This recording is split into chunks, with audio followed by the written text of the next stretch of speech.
Muito bem, vamos iniciando então o nosso estudo de hoje. O livro Entre a Terra e o Céu. Nós estamos no capítulo número 36, Corações Renovados. Fazendo aqui uma recapitulação então dos capítulos anteriores que nós estudamos, foram os capítulos número 34, em tarefa de socorro, e depois aqui, que nós tivemos aqui principalmente o trabalho, tratando do socorro para Zulmira, que se encontrava ali com uma depressão profunda, com uma dificuldade enorme para lidar com a desencarnação do filho, e também falando sobre Silva, que se encontrava, Mário Silva nesse caso, que se encontrava também com aquele sentimento de culpa muito profundo, fazendo com que ele caísse num desespero, principalmente espiritualmente, durante desdobramentos. E aí nós conhecemos então uma freira, que era ali uma das trabalhadoras do plano espiritual, que se encontrava acompanhando Mário, por ele não ter ido ao trabalho, por ele apresentar esse estado de instabilidade.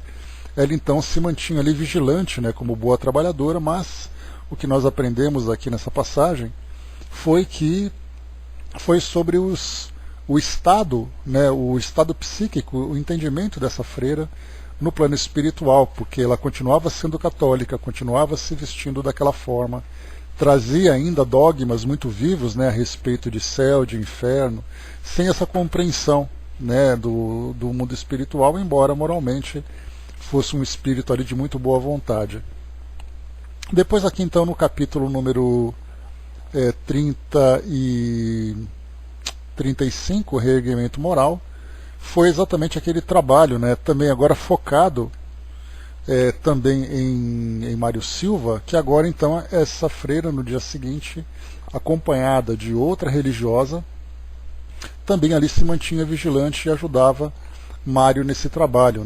Clarencio com André Luiz e também Hilário induziram a ideia em Mário Silva para que ele visitasse Antonina, que eles se conheciam então apenas há 2 dias, porque ele foi até a casa dela para tratar da filhinha dela, da Lisbela, que se encontrava doente, fazendo ali uma aplicação de medicamento, um atendimento domiciliar, e aí então foi criada uma empatia imediata, uma simpatia imediata entre eles. Então ele foi induzido a fazer uma visita a ela, porque lá ele poderia desabafar, lá ele poderia conversar, para sair um pouco daquele estado de instabilidade em que ele se encontrava.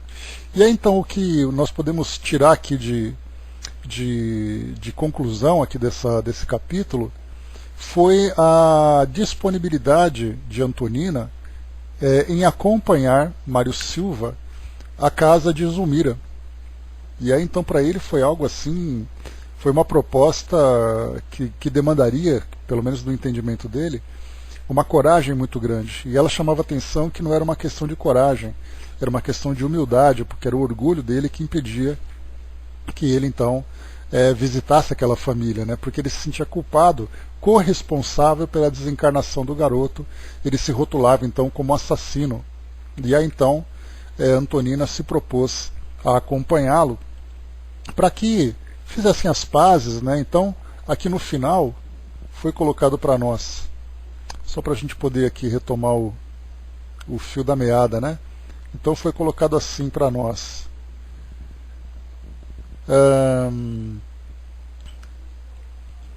Admito que concentrar demasiada atenção em culpas imaginárias é mera vaidade a encarcerar-nos na angústia vazia. Enquanto lastimamos a nossa imperfeição, perdemos a hora que seria justo utilizar em nossa própria melhoria. E modificando a inflexão de voz, que se fez algo mais firme, acrescentou: Você já meditou no padecimento dos pais feridos pela separação? Já refletiu nos sonhos maternos despedaçados? Por que não estender fraternos braços aos progenitores na sombra do infortúnio? Creio na imortalidade da alma e na redenção dos nossos erros. Penso que a renovação do dia é um símbolo da graça do Senhor sempre repetida em nosso caminho, para que lhe aproveitemos o tesouro de bênçãos no crescimento e no reajuste. Lembrando que na conversa que eles estavam tendo, ela embora não fosse espírita, ela trazia ideias importantes, né, dos princípios espíritas, falando para eles sobre a reencarnação, falando daquele grupo familiar onde nós tínhamos Amaro, Júlio e também Zulmira, como sendo ali um grupo que se juntou vindo de outras encarnações, né, e ele estava envolvido, já que ele foi noivo de Zulmira, e ela mesma também se colocou, né, dizendo que ela provavelmente também fazia parte desse grupo. E continua dizendo para nós: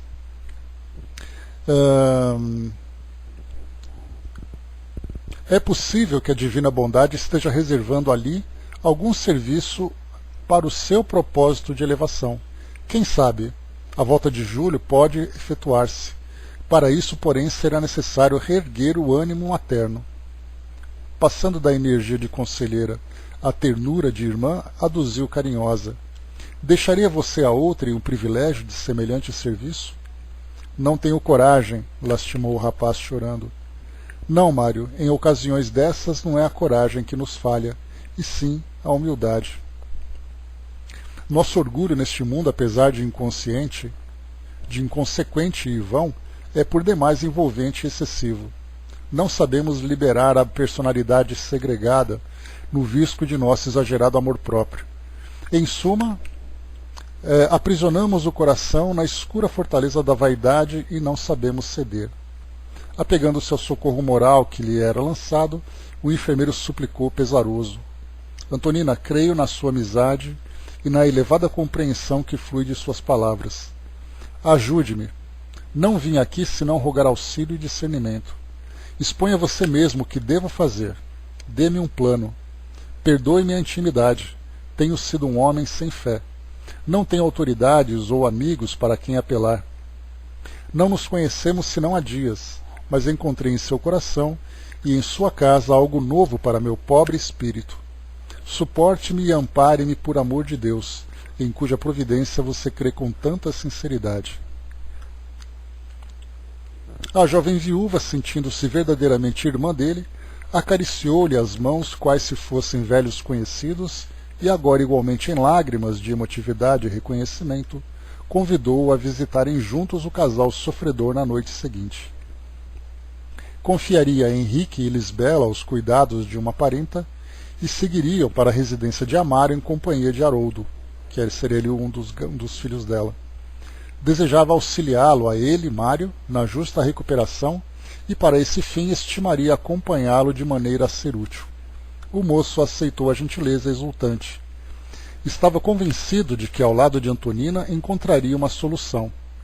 Um sorriso de reconforto assomou-lhe aos lábios e foi assim que deixamos o enfermeiro atormentado sob a eclosão de nova e abençoada esperança. Então, esse aqui, né, o resumo do que nós tivemos na semana passada, e agora então a gente começa com o capítulo 36, Corações Renovados. Bom dia, Chaconate. Diz aqui então para nós: 3 dias haviam corrido sobre a libertação de Júlio. De novo, ao lado de Zulmira, nas primeiras horas da noite, reparávamos-lhe a profunda exaustão.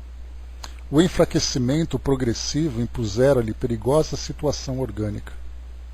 O próprio Clarencio, depois de auscultá-la, notou apreensivo: nossa irmã reclama socorro mais seguro.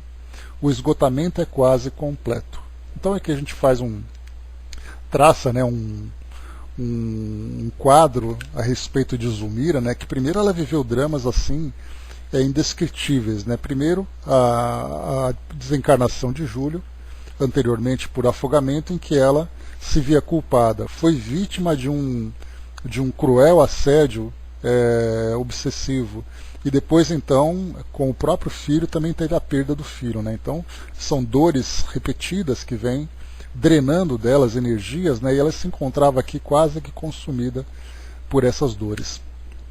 E diz aqui para nós: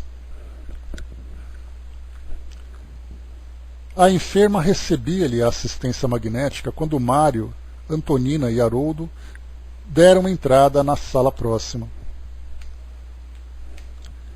Deixamos nosso instrutor com a doente e demandamos a peça em que se efetuaria o encontro familiar. O ferroviário e a filha faziam as honras da casa. Amaro, acolhedor, dava mostras de grande alívio. O sorriso, embora triste, era largo e espontâneo, demonstrando o contentamento interior de quem via terminar velha e desagradável desavença. O que nós vimos também aqui acompanhando um pouco dessa história foi a história de Amaro.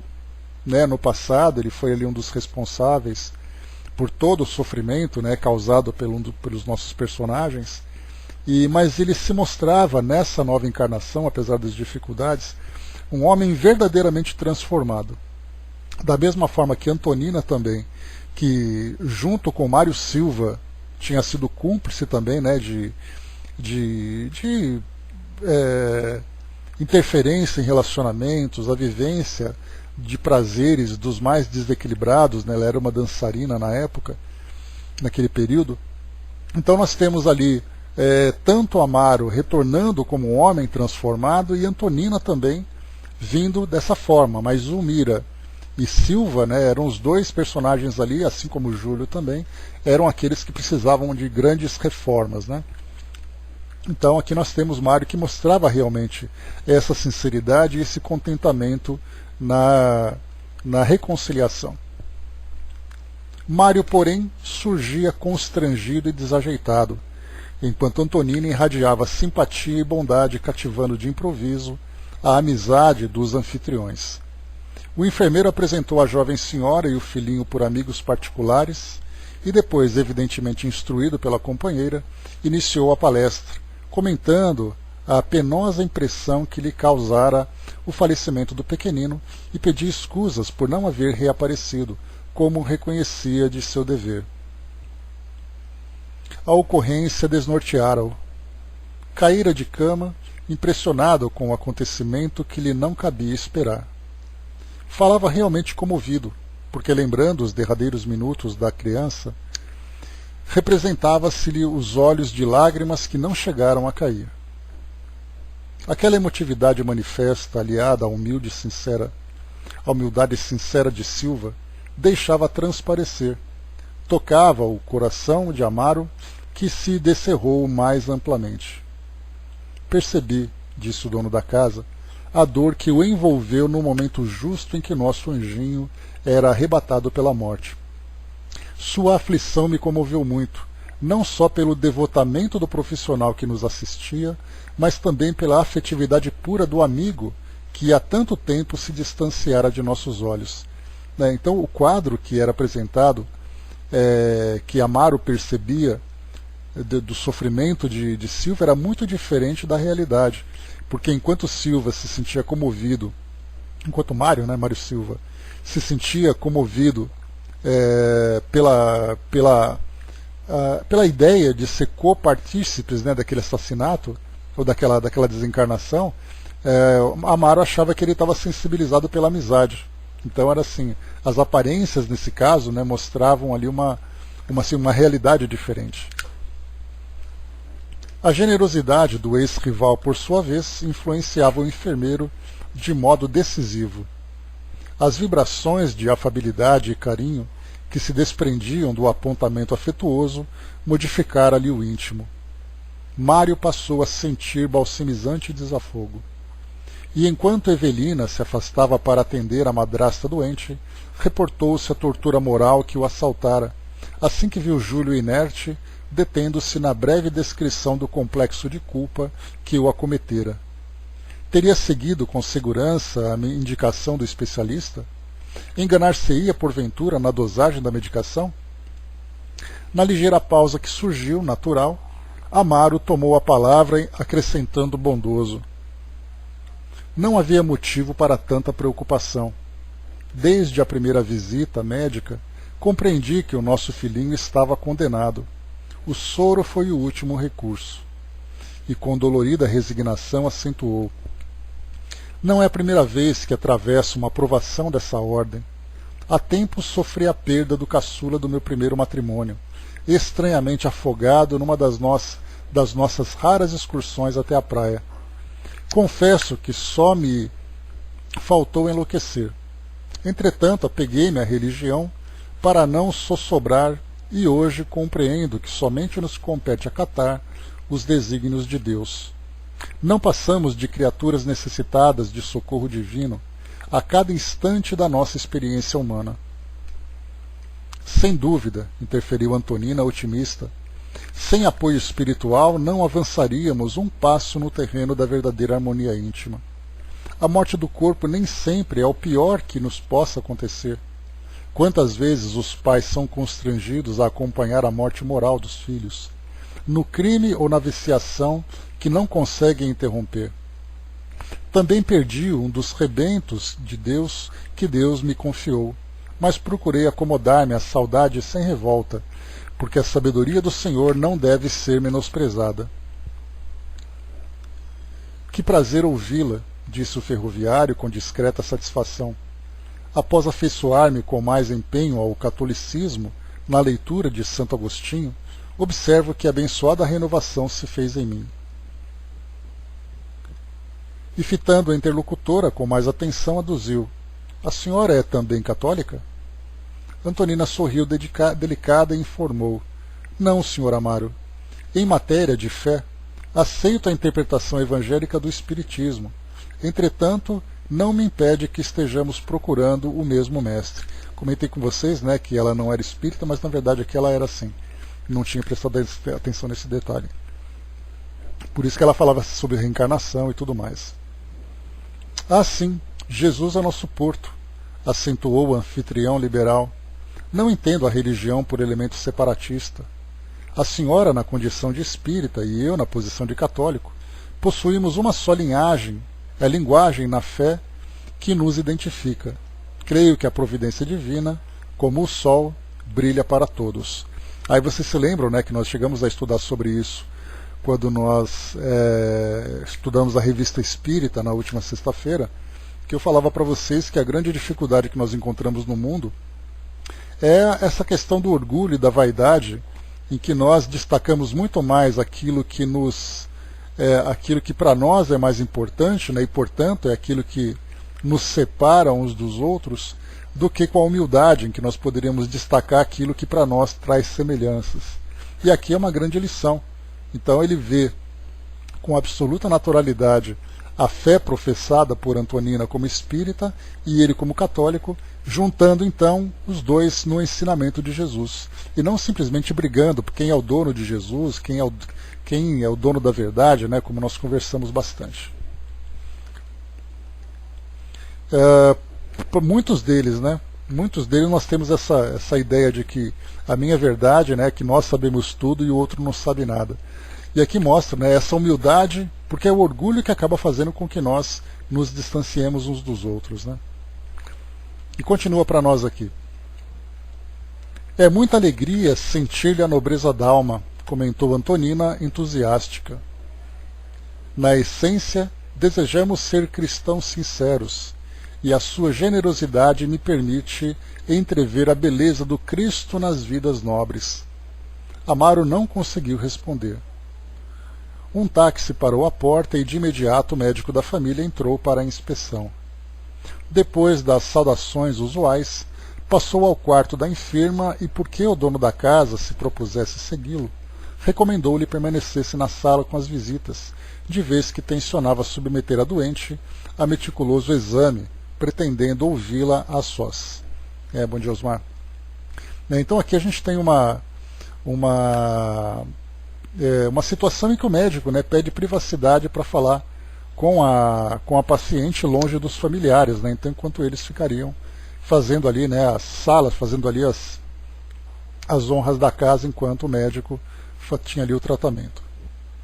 Fazia ali a avaliação, na verdade.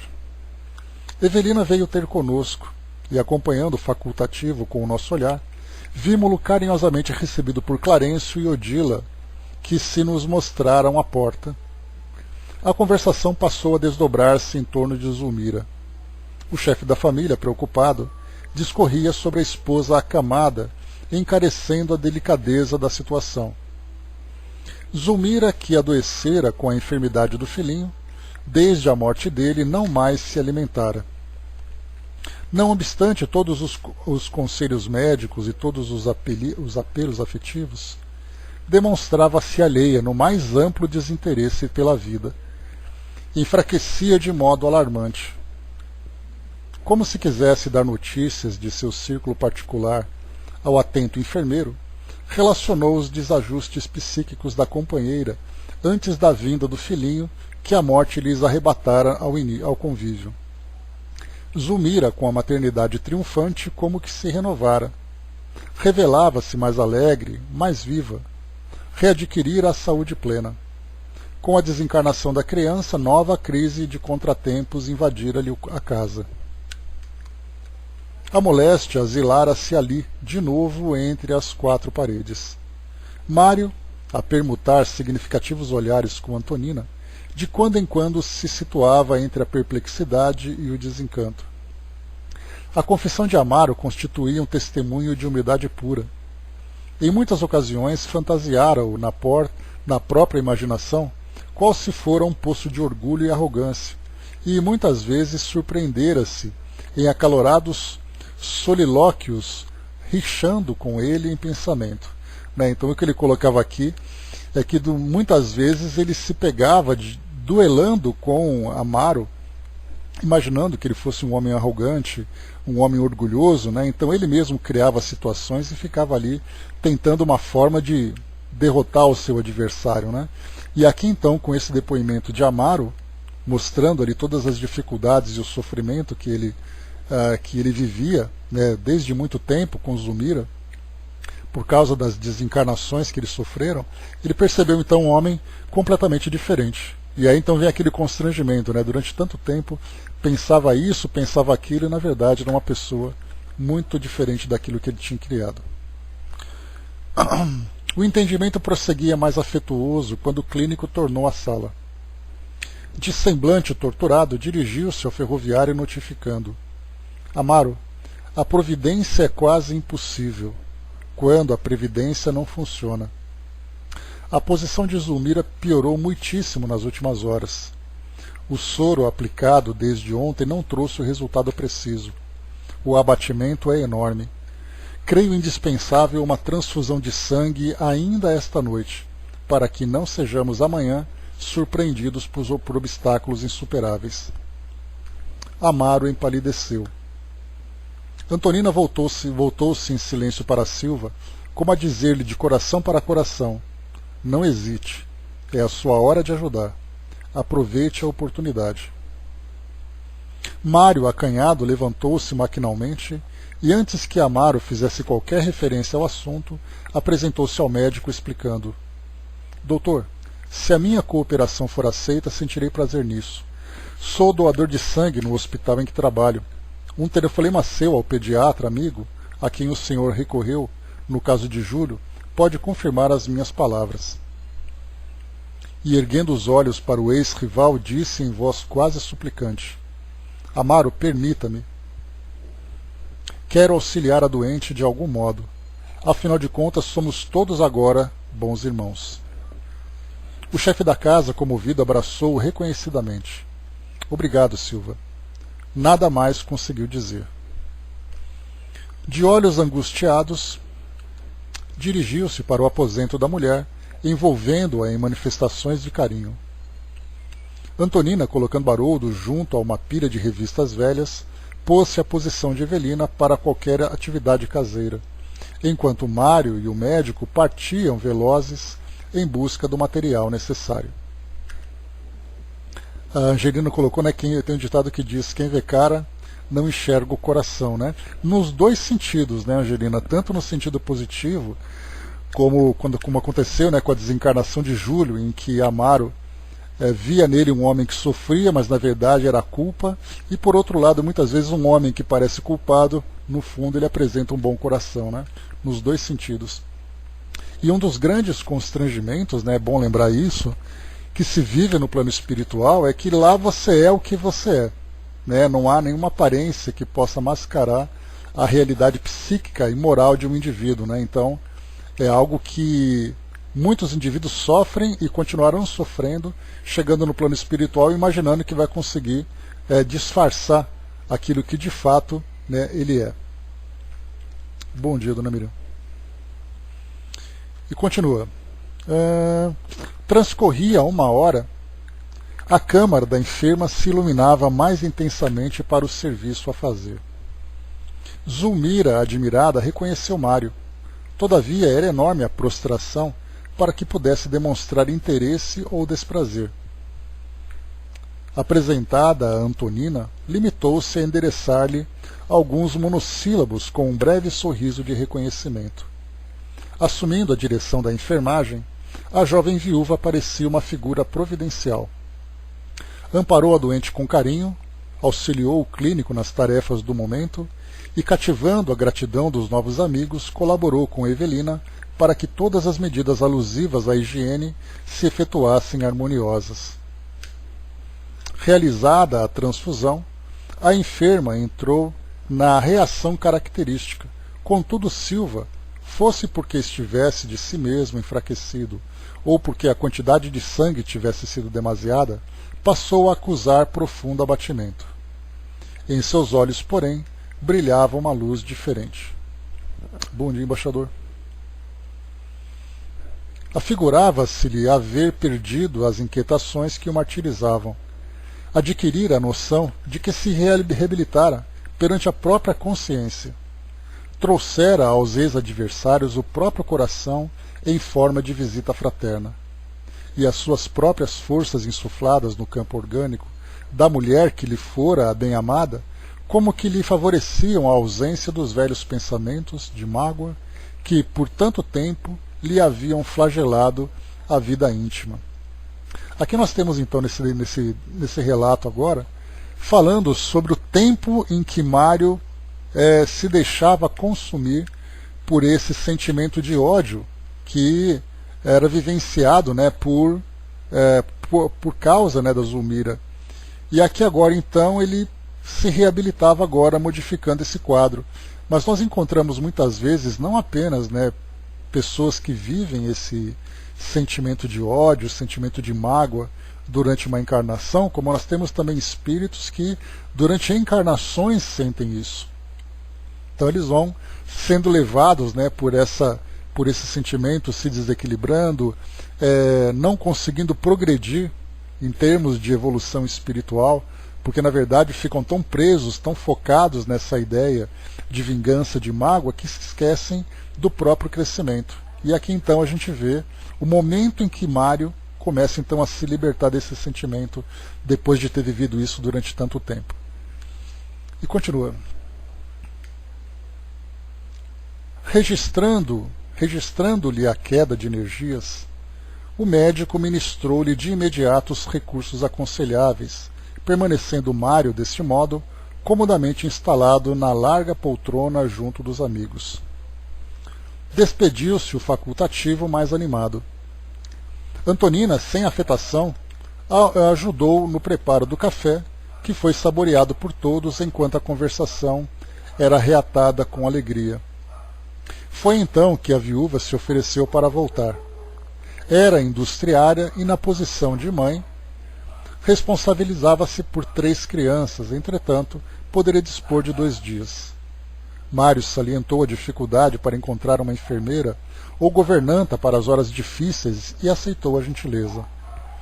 Antonina, contente, prometeu regressar, trazendo Lisbela na manhã seguinte. Estava convencida de que a menina conseguiria entreter Zulmira com as suas infantilidades, mitigando-lhe o coração saudoso de mãe. Evelina abraçou-a, encantada.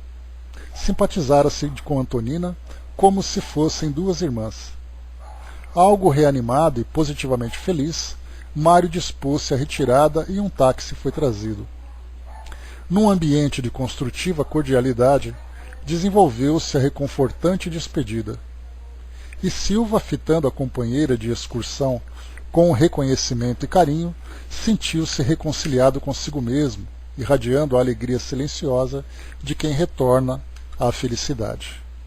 Então aqui inicialmente, né, nesse capítulo que nós lemos, um capítulo apenas com um relato, né, sobre essa mudança, corações renovados, né, então mostrando tanto Mário liberto, Antonina agora com mais afinidade com a família, Zulmira apresentando já a melhora, o próprio Amaro também mostrando aquele sentimento de gratidão, né, de refazimento, de esperança.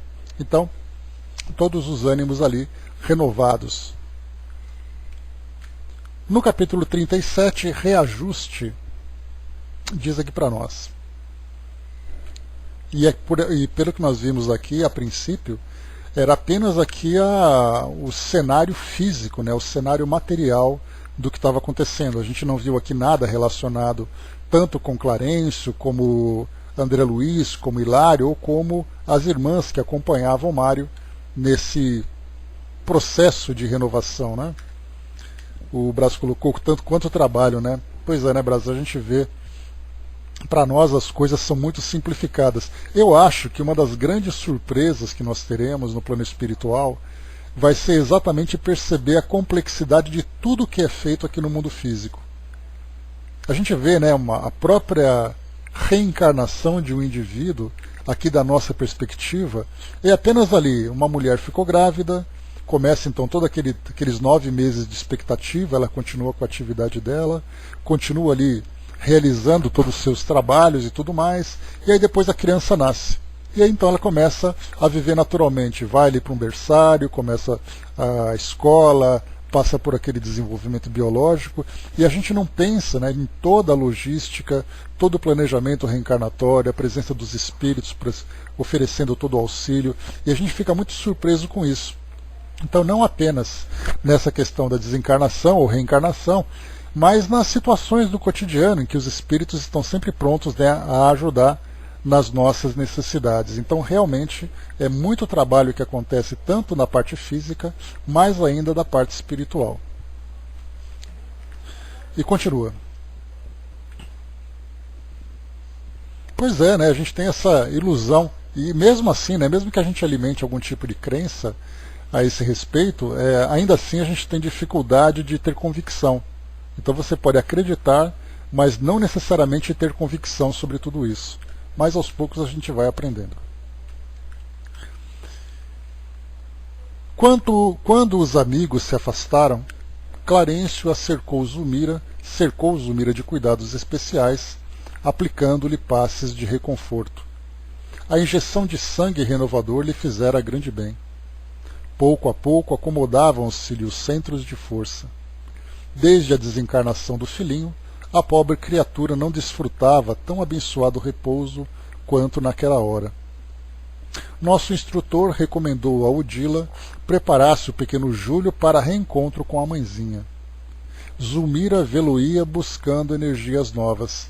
Então, mais uma vez aqui a presença, né, do filho junto à mãe nesse processo de desdobramento para ajudar, né, na sua reconstrução, vamos dizer assim. Enquanto nossa irmã se distanciava para o desempenho da missão que lhe fora cometida, o orientador falou otimista. Um sonho reconfortante é uma bênção de saúde e alegria para os nossos irmãos encarnados. Íamos responder, mas a doente, à semelhança das pessoas na hipnose profunda, levantou-se em espírito, contemplando-nos surpresa. O olhar dela, admiravelmente lúcido, falava-nos de sua ansiedade maternal. Clarencio afagou-a como se o fizesse a uma filha, rogando-lhe calma e fé. Desdobrava-se-lhe a preleção carinhosa quando partimos. Amparada em nossos braços, Zulmira voltou sem perceber. Observei que o espetáculo magnificente da natureza não lhe feria atenção. Introvertida, apenas a imagem da criancinha morta lhe ocupava a tela mental. O lar da bênção mostrava-se maravilhoso. Então fala, né, sobre essa situação psíquica, essa condição psíquica que ela apresentava, que por toda a beleza do plano espiritual, o espírito simplesmente ficava focado, fechado dentro de si mesmo, que muitas vezes acontece conosco, né, esse processo de auto-obsessão, que muitas vezes nós vivenciamos, faz com que nós não percebamos, né, toda a beleza que existe à nossa volta, a própria beleza da vida, que acaba perdendo até mesmo a importância. Então, a auto-obsessão nesse caso, como nós vimos, né, e também essa grande concentração, essa expectativa que ela alimentava, da mesma forma criava esse quadro. Bom dia, Mário. Bom dia, Flávio. Flores de rara beleza coloriam a estrada e embalsamavam-na de suave perfume. Aqui e ali doces melodias vibravam no ar. A glória fulgurante do céu induzia-nos à oração de reverência e louvor ao Pai Celestial, mas a pobre mulher que seguia conosco parecia insensível à excelsitude do ambiente, à face da tortura interior de que se via possuída, obrigando-me a reconhecer mais uma vez que o paraíso da alma, em verdade, reside onde lhe situa o amor. Então, aqui reforçando essa situação, né, de auto-obsessão em que ela se encontrava, né? Não é intencional, é importante lembrar isso, né? É simplesmente o quadro que se apresenta para nós. Reparei que para a devoção afetuosa de Zulmira não importava o rumo. Qualquer indagação perante aquela ternura atormentada resultaria inútil. Creio que, se ao invés da refulgente luz do lar da bênção, apenas víssemos trevas, para aquele espírito agoniado de mãe o quadro seria o de verdadeiro paraíso, desde que pudesse reter nos braços o filhinho inesquecível. Quem poderá definir com exatidão os indevassáveis segredos de Deus que Deus colocou nos corações que amam? Quando penetramos o berçário, onde o menino repousava, sob a abnegada vigilância de Odila e Blandina, a sofredora mãezinha tentou arrojar-se sobre a criança sonolenta, sendo delicadamente advertida por nosso orientador, que a sustentou paternal, asseverando: Zulmira, não perturbes o pequenino que se o amas. É meu filho, bradou semidesvairada. Não ignoramos que Júlio se asilou na terra em teu regaço, e por isso fomos teus companheiros na presente viagem, para que amenizes a tua dor. Entretanto, não admitas que o egoísmo te ensombre a alma. Certamente o carinho materno é um tesouro inapreciável. Contudo, não devemos olvidar que todos somos filhos de Deus, nosso eterno Pai. Acalma-te. Pede ao Senhor os recursos necessários para que o teu devotamento seja um auxílio positivo ao pequeno necessitado. Tocada por essas palavras, Zulmira desfez-se em pranto. Enlaçada afetuosamente por Odila, que tentava soerguer-lhe o ânimo, reconheceu a primeira esposa de Amaro e recordou a luta que haviam atravessado quando do afogamento do pequeno irmão de Evelina.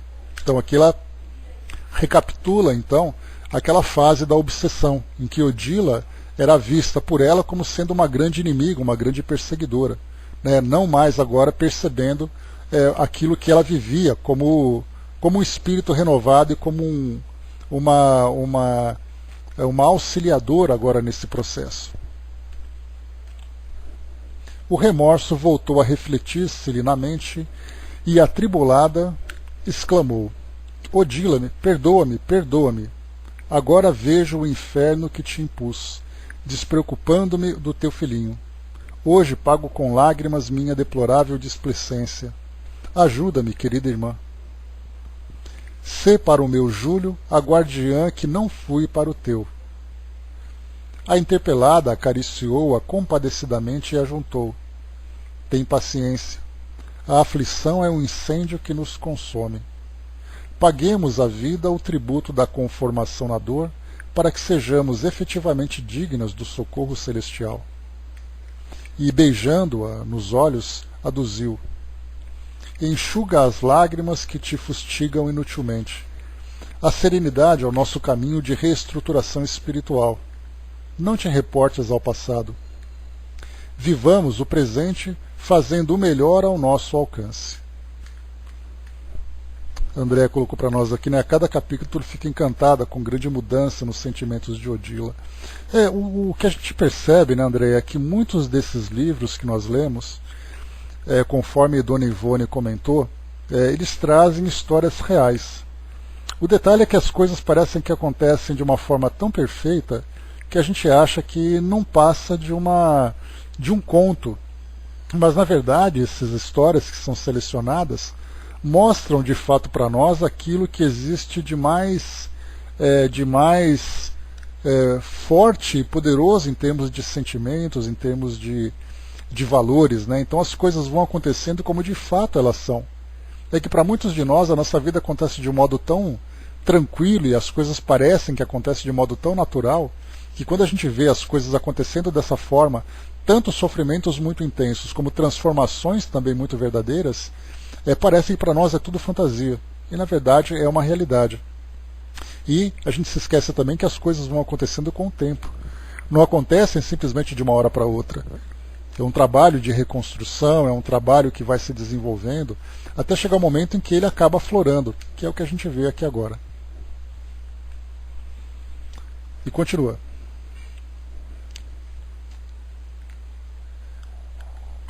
Agora, porém, que sofro as agruras de minha prova, acentuou Zulmira em tom amargo, penso em teu anjinho.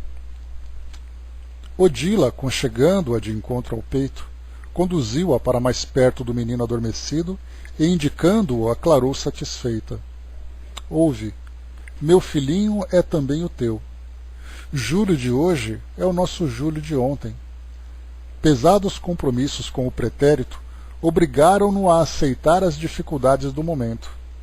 Em nosso aprendizado de agora, teve a existência frustrada por 2 vezes, a fim de valorizar com segurança a bênção da escola terrestre.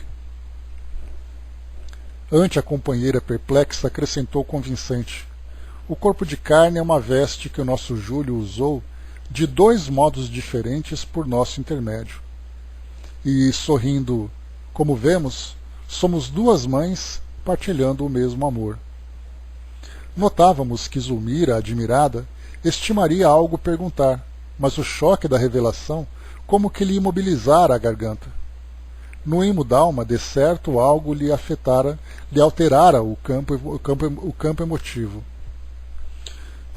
Secaram-se-lhe as lágrimas, ao passo que o olhar se lhe fazia mais brilhante. Afigurava-se-nos uma estátua viva de intraduzível expectação. Sem resistência, deixou-se conduzir pelos braços de Odila até um leito próximo, para ajustar-se ao repouso preciso. Agora sim, pensava surpreendida, começava a compreender. Júlio, prematuramente expulso da existência material pelo afogamento, ao mundo tomara em nova tentativa que redundaria em frustração. Por quê? Por quê? O pensamento dolorido intentava penetrar os segredos do tempo, arrastando-o ao passado remoto, mas o cérebro doía-lhe, dilacerado. Realmente, não lhe seria possível, naquelas circunstâncias, qualquer incursão no domínio das reminiscências, mas percebia, enfim, a bondade eterna que reúne as almas nos mesmos laços de trabalho e esperança no caminho redentor. Lembrou a animosidade fria que experimentara por Júlio, logo após seus esposais, e o imanifesto ciúme que nutria diante das atenções que Amaro lhe dispensava, e reconheceu que a providência divina, ligando-o ao seu coração de mãe, lhe sublimara os sentimentos. Agora sentia por ele inexpressável carinho e iluminado amor. Vemos aqui um relato também, essa transformação dos sentimentos que havia no passado entre Júlio e Zulmira, que eles eram ali, tinham sentimentos de grande antipatia, para agora como mãe e filha. Então hoje, quando nós vemos uma relação dentro de nossas próprias famílias, ou dentro de famílias conhecidas, ou relatos de famílias desconhecidas, nós vemos muitas vezes sentimentos tão intensos de antipatia, de ódio, que parece que aquilo nunca vai terminar. É como se eles fossem inimigos para sempre, como se eles fossem se odiar para sempre. E aí então basta que as relações sejam refeitas dentro de outras experiências, como nós vimos aqui. No começo ela queria mais que o garoto desaparecesse, tamanho sentimento de antipatia. No outro vem como filho e ela praticamente quase morreu né? Morreu no sentido de autodestruição pelo sofrimento que era imposto a ela pela perda do filho. Então, se num ela odiava, no outro ela amava profundamente. Então, é simplesmente uma questão de ajuste das experiências. Né? O Flávio colocou, né, ajustes e reajustes de sentimentos. Então, nada como o tempo. Né? E quando a gente pensa no tempo, o tempo e mais tantas experiências que ele pode oferecer. E segue para nós.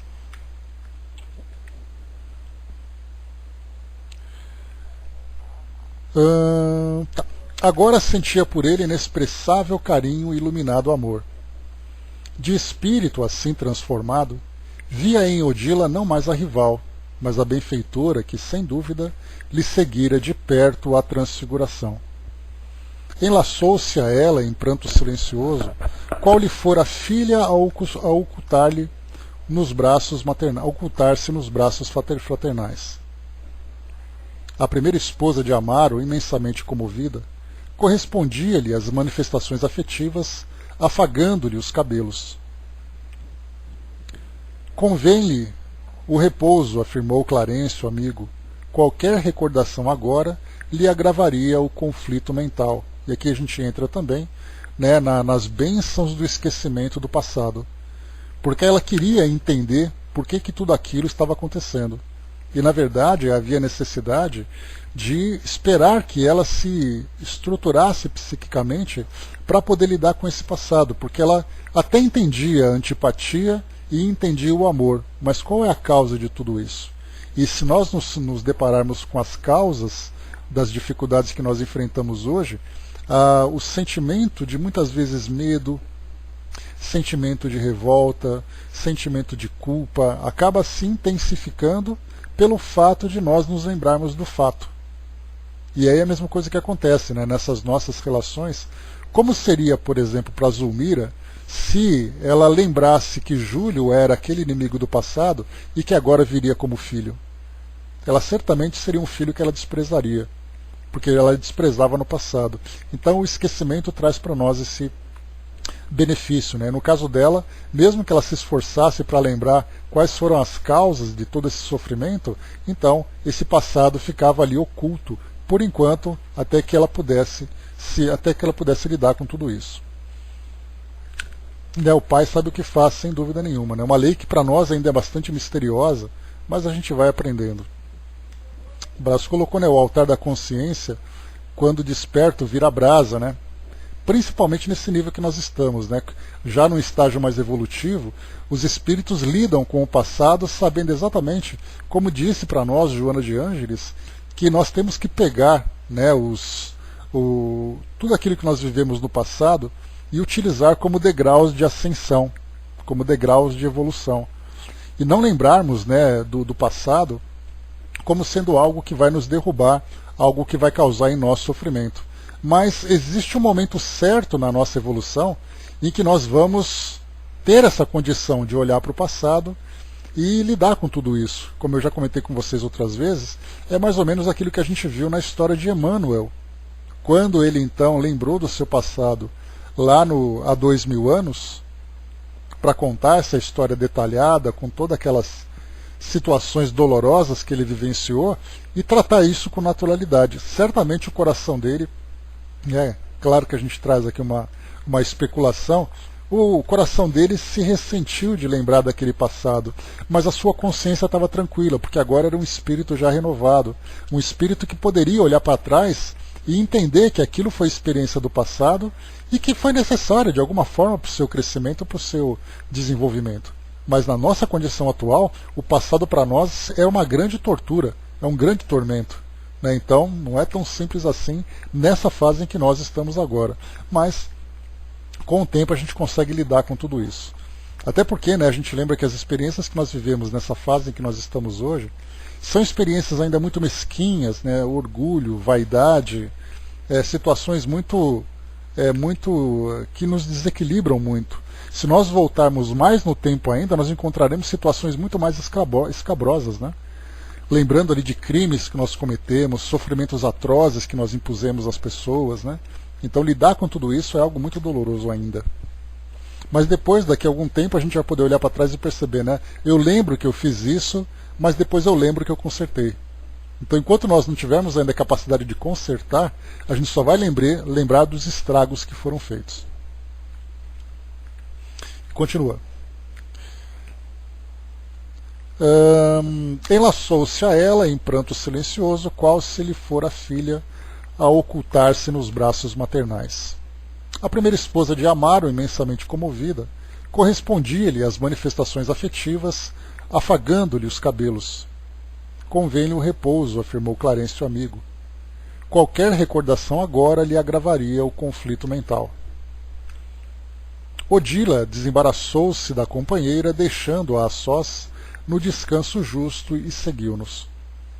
Despedindo-nos, o instrutor aconselhou fosse Zulmira mantida no berçário mais algumas horas. Desse modo, o corpo denso seria mais amplamente beneficiado pelo sono reparador. Então a gente viu aqui que é uma estratégia também, que para que o espírito possa se refazer, muitas vezes, para que o corpo possa se refazer, o espírito se afaste dele. Porque essa mesma agonia, essa mesma aflição que o espírito vive, como nós vimos, né, lá no Livro dos Espíritos, naquele capítulo que fala sobre o sono e o sonho, em que o espírito se emancipa, nós inclusive vimos isso também na Revista Espírita, né, falando sobre emancipação. Diz que o espírito emancipado é como aquele balão que se encontra flutuando, mas amarrado ao poste. Conforme o balão vai chacoalhando, vai se agitando, o corpo também vai sentindo esse desgaste. Então não é pelo fato do espírito estar em desdobramento que o corpo vai repousar tranquilamente. Dependendo da condição do espírito, o corpo vai sentir esse reflexo. Nesse caso, então, o corpo repousando e, ao mesmo tempo, o espírito também repousando distante dele. Então é uma estratégia para que o corpo possa se refazer. O Brás colocou, né, anteriormente, né, passaremos a ser juízes dos nossos atos, né? Nada mais que o tribunal da própria consciência. O Tico Té colocou, né, eu diria que talvez seremos os envergonhados por nós mesmos, sim, né, porque primeiro nós vamos sofrer, né, que tem sempre aquela sequência, né, o espírito sofre pelo estado moral em que ele se encontra.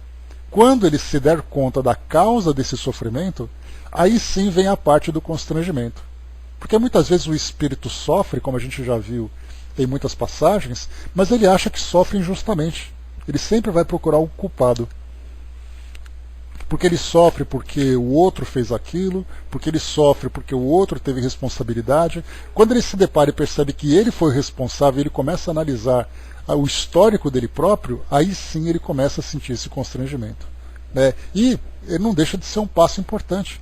Né? Seguindo aqueles 3 passos, né? Você tem o arrependimento, depois você tem a expiação e depois você tem a reparação. Mas antes de chegar nesse processo do arrependimento, expiação e reparação, o espírito está fechado dentro de si mesmo, procurando encontrar justificativas para aquilo que ele vivenciou. Quando ele desperta, que ele cai de joelhos envergonhado, aí então ele começa com arrependimento. Aí depois ele é esclarecido e depois ele começa o trabalho de renovação. André colocou, né, acho que é por isso que às vezes acordamos mais cansados do que quando deitamos. Né? Sim, muitas vezes há experiências assim. Vem aquela exaustão, aquele cansaço, né, porque o espírito se encontra ativo e dependendo da atividade que ele realiza, ele realmente começa a se desgastar. Continuando.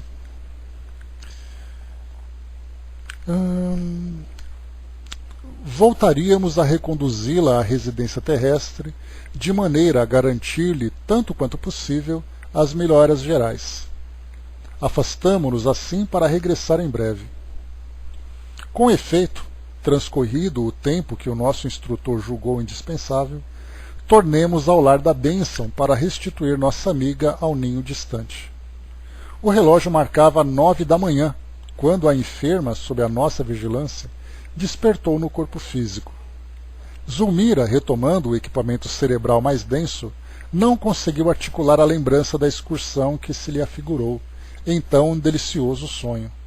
Guardava a impressão nítida de que revira o filhinho em alguma parte, e semelhante certeza lhe restaurara a calma e a confiança. Sentia-se mais leve, quase feliz. Então é aquilo que nós já estudamos também, né? Que o espírito pode não se lembrar dos fatos, mas ele guarda a impressão. E isso acontece tanto em sentido de desdobramento de sonhos, como também em termos de reencarnações. Você pode não se lembrar do passado, mas as impressões ficam guardadas. Culpa, remorso, medo, prazer, enfim, simpatia, antipatia, tudo isso faz parte desse aprendizado. Brás colocou, né, muitas vezes inconscientes somos levados às paisagens umbralinas, né, tanto obstáculo, e a gente realmente vive tudo isso. Né? Sentia-se mais leve, quase feliz. Evelina, atendendo-lhe o chamado, identificou-lhe as melhoras, rendendo graças a Deus. A jovem, contente, trouxe Antonina e Lisbela ao quarto. A viúva chegara cedo com a filhinha, com o melhor desejo de cooperar. A doente saudou-as, satisfeita. Recordava-se de modo impreciso da noite anterior e agradeceu o cuidado de que se via objeto. Aceitou o café substancioso que lhe foi trazido e tão reanimada se sentia que, sem qualquer cerimônia, confiou a Antonina as impressões renovadoras de que se via dominada. Parecia convicta de que vira Júlio e abraçara-o. Onde e como, não saberia dizer. Mas o contentamento lhe felicitava, que a felicitava era bem o testemunho de que recolhera naquela noite benefícios reais. Felizmente a transfusão de sangue foi coroada de pleno êxito, exclamou Evelina encantada. Sim, disse Antonina, concordando. A providência terá sido das mais proveitosas. No entanto, estou certa de que Dona Zulmira terá reencontrado o filhinho no plano espiritual, readquirindo novo ânimo para a luta. Essa parte do reencontro talvez seja uma das grandes esperanças, né, que muitas mães acabam vivendo, né, mães e pais e companheiros, na tentativa de reencontrar os seus entes queridos. Mas, como é ainda bastante impreciso para nós, sempre fica aquela ideia de que pode parecer uma fantasia, de que aquela situação ainda não é real, mas os reencontros acontecem. Então essa incerteza para nós acaba tendo muita dificuldade, né, de lidar com esse sofrimento, com essa dor da perda, da separação. Então, felizmente, a transfusão de sangue foi coroada de pleno êxito, exclamou Evelina, encantada. Sim, disse Antonina, concordando. A providência terá sido das mais proveitosas. No entanto, estou certa de que Dona Zulmira terá reencontrado o filhinho no plano espiritual, readquirindo novo ânimo para a luta. Aquela asserção confiante foi registrada pela enferma com sincera alegria. A senhora julga então possível? Indagou a dona da casa, de olhos faiscantes. Como não? Aduziu Antonina confortada. A morte não existe como a entendemos. Do além, nossos amados que partiram estendem-nos os braços. Tenho igualmente um filho na vida maior, que vem sendo para mim precioso sustentáculo. A enferma demonstrou invulgar interesse na conversação. Há momentos na vida em que somos castigados pela fome de fé, e Antonina era uma fonte irradiante de otimismo e firmeza moral. Evelina e Lisbela retiraram-se do interior da casa, atentas à limpeza doméstica, e as duas amigas passaram a mais íntimo entendimento. A colaboração de Antonina fora realmente providencial, porque ao deixarmos o domicílio do ferroviário, reparamos que Zulmira, de alma restaurada, ao toque de novas esperanças, mostrava no rosto a tranquilidade segura de abençoada convalescença. Bom, aqui agora começa, né, o número 38, o capítulo 38, Casamento Feliz. Como a gente já está aqui no final da do nosso estudo, não vou nem começar aqui para a gente poder deixar para a próxima quarta-feira, né? Mas tudo que a gente encontrou aqui agora, nesse nosso capítulo, né, diz respeito inicialmente à restauração da harmonia naquele grupo, né, trazendo ali a presença de Mário, que não apenas, né, moralmente acabou se sentindo transformado pelo acolhimento que recebeu de Mário, mudando aquelas impressões iniciais e principalmente sendo aliviado da culpa de que ele era tomado, porque quando ele conversou com Amaro a respeito do que aconteceu com Júlio, ele perguntou, né, será que ele fez o suficiente? Será que ele não aplicou uma medicação errada? Na verdade, ele se colocava como um indivíduo que negligenciou a responsabilidade. Mas no fundo, ele tentou amenizar porque na verdade ele queria fazer isso. Não era simplesmente uma negligência, era uma intenção de fazer mal para o garoto. Embora ele não tenha feito, era somente a intenção de que ele era tomado. E aí então ele foi aliviado, né, quando o médico disse, quando o Amaro disse, que o médico já tinha afirmado que a doença dele, né, seria inevitável, que realmente ali era uma situação, um quadro quase que irreversível. E aí então viu que não foi culpa dele, mas que ele ajudou conforme podia. Então ele já começou a mostrar uma disposição. Depois ajudando no restabelecimento de Zumira através da doação de sangue, lembrando, né, que naquela época a doação de sangue era feita em casa, né, de uma forma bastante rústica se comparado com aquilo que nós temos hoje, né, com todos os cuidados de bancos de sangue, etc. e tal. E aí então ele conseguiu agora se reabilitar também junto a Zulmira. Então houve essa grande renovação. E agora, nesse outro capítulo, nós trazemos então todas as atividades dos espíritos no plano espiritual, sejam eles encarnados, sejam eles desencarnados, e a grande dificuldade que nós temos, né, de guardar essas impressões.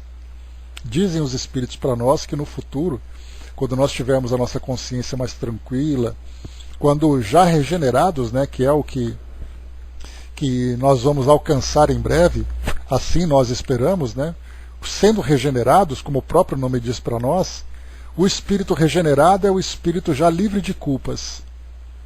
Ele está longe ainda de atingir uma condição de superioridade, mas só o fato dele não ter mais as amarras do passado impedindo-o, né, de alcançar ali voos maiores, já é sem dúvida nenhuma uma condição de renovação. Porque a gente fica pensando, né, dentro das referências que nós temos, espíritos como Emmanuel, espírito como Joana de Ângeles, como o Dr. Bezerra de Menezes, entre outros espíritos, se eles são espíritos regenerados. Regenerados eles são já há muito tempo. Né? Hoje eles já atingiram uma condição de superioridade pela própria evolução que eles conseguiram alcançar. No nosso caso, a regeneração significa, a princípio, a nossa consciência tranquila. Né? Pois a gente não diria, né, Tico e Teco, o próximo estágio. Ele é um estágio em andamento já, né? É um estágio assim que vai a longo prazo, tem um começo, né? Então esse começo, conforme os espíritos disseram para nós, é um começo que, perdoe-me a redundância, né? É um começo que já começou, né?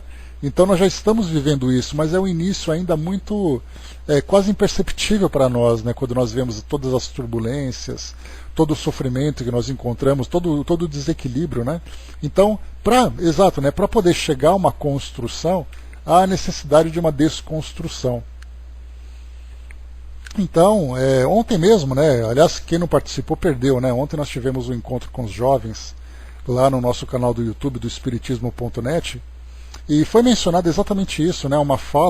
Uma citação de uma entrevista de Haroldo Dutra Dias, né? Que falava sobre o Brasil, coração do mundo, pátria do Evangelho, e ele afirmava nessas explicações que o Brasil é um país hospital. Ele não é um país parque de diversões, um país museu, ele é um país hospital. Então, assim, os espíritos que reencarnam aqui no nosso país, assim como no mundo também que nós estamos vivendo, são espíritos em processo de transformação. E essa transformação há a necessidade, primeiramente, né, de revelar todas as nossas dificuldades. Vamos dizer assim, é hora de começarmos a mexer com os nossos podres, utilizando uma expressão popular, né? Então nós vamos encontrar ali aquilo que existe de pior em nós, revelado diante de nós da nossa consciência. E muitas vezes esse pior acaba se manifestando em nossas atitudes. E é aí que nós encontramos na nossa na nossa vida de relação, os nossos erros, as nossas imperfeições, sofrendo as consequências daquilo que os outros fazem. Então há necessidade de nós primeiro abrirmos aquela ferida para depois começar o tratamento dela. E nós estamos abrindo muitas dessas feridas, lamentavelmente. Mas felizmente, né, é uma ação necessária para que possamos começar a cura.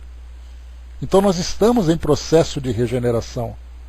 Para muitos é um processo inicial, em que esse despertar é mais doloroso. Para outros é um processo já em andamento, em que a gente consegue agora somente colher os frutos dolorosos, mas não mais jogar sementes de frutos dolorosos. Depois, no futuro, vai ser só uma colheita feliz. Então cada um vai medir, dentro de uma avaliação íntima, em que estado se encontra. Se considera um espírito renovado, se considera um espírito em renovação, se considera um espírito ainda paralisado no passado, cada um vai encontrar o seu próprio estágio.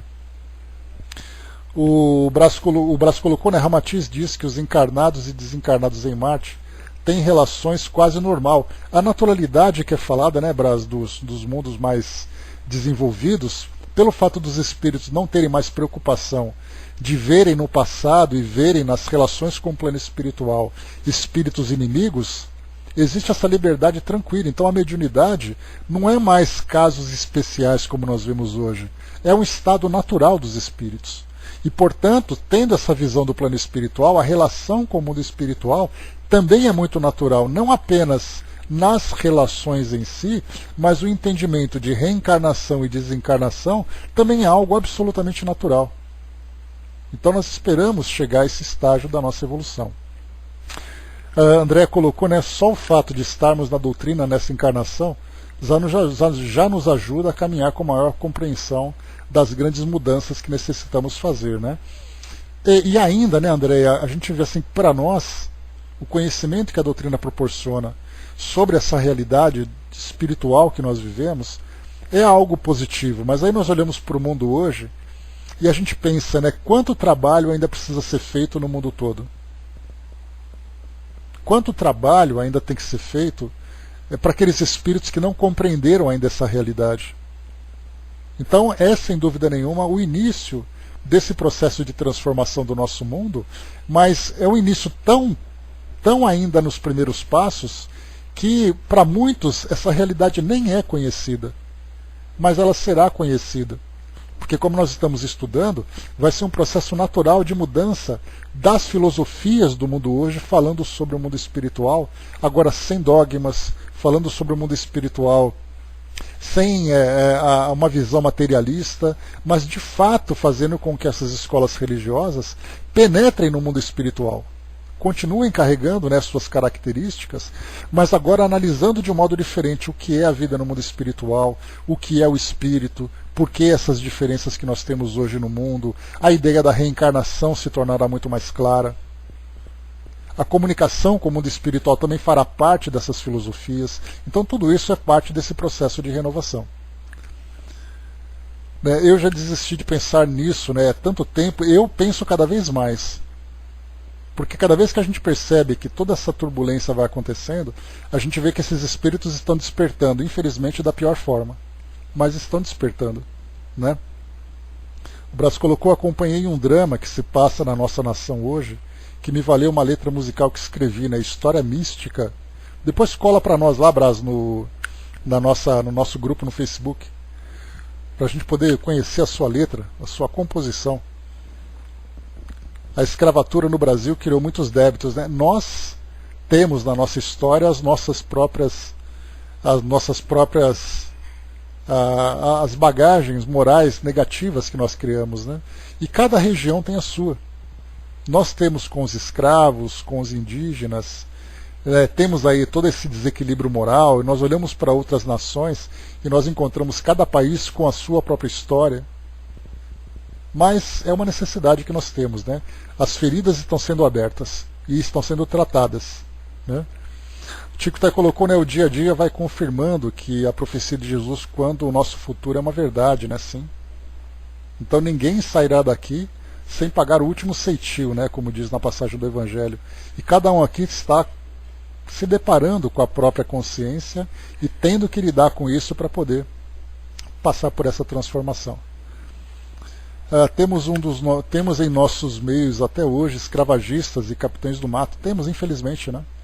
Embora não praticantes muitas vezes, mas moralmente e mentalmente ainda muito presos nessa realidade.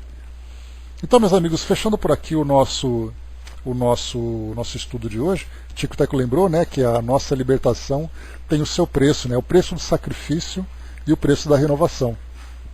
Sem dúvida nenhuma, é um preço que para muitos é um preço muito alto, mas vai ter que ser pago, não adianta. Né, a cada um segundo as suas obras, conforme dito no Evangelho. Né, e feliz de nós que temos ali apenas uma pequena unha encravada para tratar, né? Enquanto muitos padecem ali de doenças extremamente dolorosas, a gente tem uma unha encravada aqui, né? uma infecçãozinha ali e tudo mais, mas a gente vai conseguindo superar com toda certeza. Então, encerrando por aqui o nosso encontro de hoje, meus amigos. Mais uma vez, o próximo capítulo nosso é o capítulo número 38, Casamento Feliz. Lembrando que nós temos aqui, deixa eu pegar aqui no nosso índice, nós temos 40 capítulos, então temos Casamento Feliz, Ponderações e Em Prece. Aí nós finalizamos aqui esse nosso livro, e aí nós entramos então no próximo, que vai ser Nos Domínios da Mediunidade. Aí a porca vai torcer o rabo, né? Porque aí nós teremos então que gastar todos os neurônios que nós guardamos até agora, terão que ser acordados, despertos, porque nós vamos estudar muita coisa legal sobre mediunidade, né? Então, encerrando por aqui o nosso estudo de hoje, temos agora, né, já essa reta final para nós estudarmos, né? Então, logo logo a gente começa com esse novo estudo. O Flávio trouxe para nós, né, os laços vão começar a apertar nesses capítulos finais, né? Então são os ajustes necessários. Então, fechando por aqui, André já mostrou ali, né, os 3 livros próximos que vem ali trazendo para nós todo o desafio do aprendizado, mas a gente vai conseguir sim, se Deus quiser. Deixa eu ver aqui. Sim, né, na semana passada, aliás ontem, né, no domingo, o Flávio, na Sala Espiritismo Net Brasil, lá no estudo da apostila Mediunidade, Estudo e Prática, né, tinha como título, como roteiro de estudo, a psicofonia e depois a psicografia. Então foi feito a psicofonia e na semana que vem psicografia. Então, para quem quiser conhecer um pouquinho sobre essas duas faculdades mediúnicas, né, o estudo sobre os recursos mais utilizados dentro da doutrina na comunicação com os espíritos, a parte da psicofonia, para quem quiser, está gravado lá no nosso canal do YouTube, do Espiritismo